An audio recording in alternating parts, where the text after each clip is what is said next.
గుర్తుకొస్తున్న బెల్లంకొండ సాయి శ్రీనివాస్ గారిని మాట్లాడాల్సిందిగా కోరుకుంటున్నాము. థ్యాంక్ యూ అండి. Thank you so much. ముందుగా అందరికీ భైరవ టీజర్ నచ్చిందా?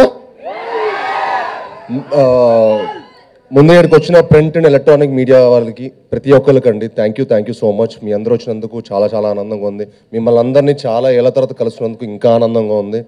ఎందుకంటే నేను ఒక మంచి కథా బలంతో ఈసారి వచ్చే సినిమా గట్టి కొట్టాల్సిందే. ఇంకా టైం లేట్ ఎక్కువైపోయింది అనిపించింది. అండ్ అప్పుడు కరెక్ట్గా నాకు ఫస్ట్ ఈ కథకి నాంది పలికింది మా శ్రీధర్ గారు.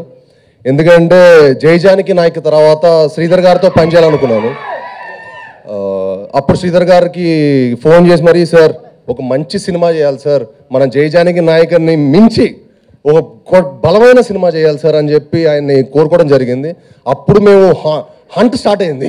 ఆ హంట్ కథ మంచి కథ దొరికినప్పుడే చేద్దామని ఫిక్స్ అయ్యాం.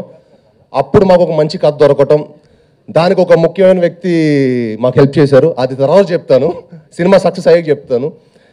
ఆ కథ దొరికిన తర్వాత మా పోరాటం స్టార్ట్ అయింది. ఆ పోరాటం ఫస్ట్ మాకు ఇంకో నాంది మా డైరెక్టర్ గారు. థ్యాంక్ యూ విజయ్ గారు. ఈ సినిమాకి ఆయన పడ్డ కష్టం అండి. మేమందరం ఒక ఎత్తు అయితే ఆయన ఇంకో ఎత్తు. ఎందుకంటే ఈ సినిమా ఆయన భుజం మీద ఎక్కించుకొని ఆ సినిమాని ఆయన ఓన్ చేసుకున్న విధానం మీరు రేపు సినిమా చూసాక మీకు అర్థం అవుద్ది. The way he own the film, the way he made this film, he will be one of the top director for sure. ఇప్పుడు ఆయనకు ఒక పెద్ద రౌండ్ వేసుకోండి. ఎందుకంటే ఈ సినిమా ఆయనకి హీ డిజర్వ్స్ ఇట్. జెన్యున్గా హీ డిజర్వ్స్ దిస్. అలానే మాకు కథ దొరికిన తర్వాత ముఖ్యమైన క్యారెక్టర్స్ ఏంటి, మాకు ఒక రాముడు ఒక లక్ష్మణుడు కావాలి. ఎవరు అప్పుడు ఎందుకో రోహిత్ గారు ఈ సినిమా ఒప్పుకోవడం అనేది మాకు one of the most happiest moment అండి. చాలా one the most beautiful moment నాకు పర్సనల్గా.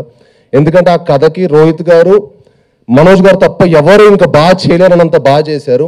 థ్యాంక్ యూ అన్నలు.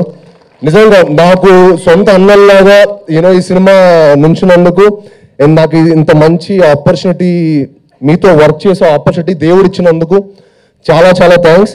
అండ్ ఈ సినిమాలో మేము చాలా బ్యూటిఫుల్ మెమరీస్ చేసుకున్నామండి. దానికి ముఖ్య కారణమైన రోహిత్ గారికి, మనోజ్ గారికి మరొకసారి చాలా థ్యాంక్స్. అన్న ఎంత మంచి ఫుడ్ ఇచ్చినందుకు మీరు ఒకసారి రండి, మీరు కూడా రండి పక్కకి, నా పక్కన రైట్ లెఫ్ట్ ఉండాలి. మీరే ఈ సినిమాకి ఆ సపోర్ట్. ఎందుకంటే అన్న చాలా బాగుండేవాళ్ళు, అన్న బాగా ఎక్స్ట్రాడనరీగా తెప్పించేవాళ్ళు. బాగా హ్యాపీగా ఫుడ్ తింటూ ఎంజాయ్ చేసి చాలా కష్టపడి వేసారు అన్న. మీరు మంచి కుక్క అన్న, కాదనట్లేదు. ఏంటమ్మా? సో ఈ సినిమాకి ఇంత కష్టపడి మీ అందరం ఇంత మంచి సినిమాకి కేవలం అండి ఒక మంచి ఎక్స్పీరియన్స్, ఒక మంచి సినిమాకి మీకు ఇవ్వాలనే దానికి మేము చాలా కష్టపడి చాలా కృషి చేసి సినిమా చేసాం. మీరు తప్పకుండా ఈ సినిమాని ఎంకరేజ్ చేసి మమ్మల్ని అందరినీ బ్లెస్ చేయాలని మనస్ఫూర్తిగా కోరుకుంటున్నాను. అలానే మా హోల్ టెక్నీషియన్స్కి బ్రహ్మకడలి గారికి కానీ, శ్రీచరణ్ పక్కలా గారికి కానీ, అలానే మా ఆర్ట్ డైరెక్టర్ బ్రహ్మకడలి గారు అండ్ మా ఎడిటర్ చోటా ప్రసాద్ గారు, అందరికీ చాలా థ్యాంక్ యూ సో మచ్ అండి. మీరందరూ ఈ సినిమాకి పడ్డ కష్టం అంతా ఇంత కాదు, మనందరికీ మంచి పేరు తెచ్చి ఈ సినిమా మనందరిని ఇంకొక మెట్టుకు తీసుకెళ్తుందని మనస్ఫూర్తిగా కోరుకుంటున్నాను. అలానే మా ఆర్టిస్టులైన దివ్య పిల్లయ్య గారికి, ఆనంది గారికి అండ్ అదితి శంకర్ గారికి, it was lovely working with you Aditi. Genuinely like she is one of the most sweetest course I worked with. She so grounded and so humble and so good to see people like that, and good things should happen to good people.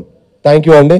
And మీ అందరూ వచ్చి మమ్మల్ని bless చేసినందుకు, సినిమాని ప్రేమించే మీ అందరికీ thank you very much. Thank you.